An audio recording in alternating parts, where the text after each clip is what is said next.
राधे, जय जय श्री श्याम। मथुरा धाममा आज बुद्ध जयन्तीको पावन अवसरमा हामी यहाँ उपस्थित भएका छौँ। यो हजुरले भन्नुहोला यो उपस्थित के को हो भनेर, तथापि हामीले यसै स्थानमा सेवा गर्दै आउनुभएका आदरणीय बुवा भारद्वाज गोत्रीय रामप्रसाद बुवाको 84 कर्म यानि कि 84 पूजामा सम्मिलित भएर यो भिड, यो हाम्रो बोल्ने मौका, यो मथुरा धामसँग सत्सङ्ग गर्ने मौका हामीले यहाँनिर आज पाएका छौँ।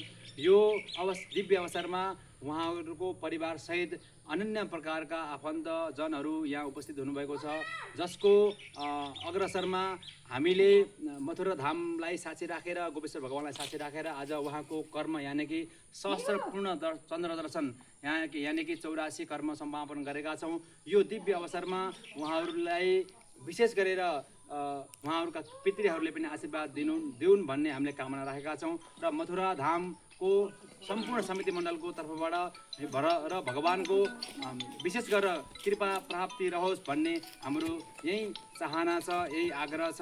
आज उहाँहरू आएर यो धाममा यस्तो दिव्य अवसरमा यो कर्म समापन गर्नुभएको छ। यस्ता कर्मले हाम्रो सनातन धर्म सदैव जीवित रहनेछ, भगवानको नाम संकीर्तन गर्ने एउटा चाहना अग्रसर हुनेछ भन्दै विशेष गरेर आज उहाँ रामप्रसाद बुवा प्युठानी बुवा पनि भन्ने गरिन्छ, उहाँको लागि पुनः भगवानको आशीर्वाद सदा रहोस्, मथुरा धामको आशीर्वाद सदा रहोस् भन्दै उहाँहरूका आफन्तजनलाई पनि कल्याण होस् भन्दै आजको लागि चाहिँ यो भिडियो क्लिप बनाएका छौँ। सम्पूर्णले चाहिँ हेरेर साथ दिनुहोला र सम्पूर्ण जनहरूले चाहिँ यो मथुरा धामलाई माया गर्नुहोला र यस्तै अनुष्ठान यज्ञहरू गर्नुहुन्छ भने हजुर यहाँ आउनुहोला, किनकि यहाँ दिव्य दैनिक रूपमा रुद्राभिषेक र अखण्ड रूपमा अग्नि स्थापनातिर हवन हुन्छ। यहाँ अखण्ड अग्नि पनि रहेको छ भन्ने सानो छोटो जानकारीमूलक भिडियो हजुरमा माझ प्रस्तुत गर्दै हामी यहाँबाट यो क्लिपबाट बिदा हुन्छौँ। जय जय श्री राधे, बोली मथुरा धामको।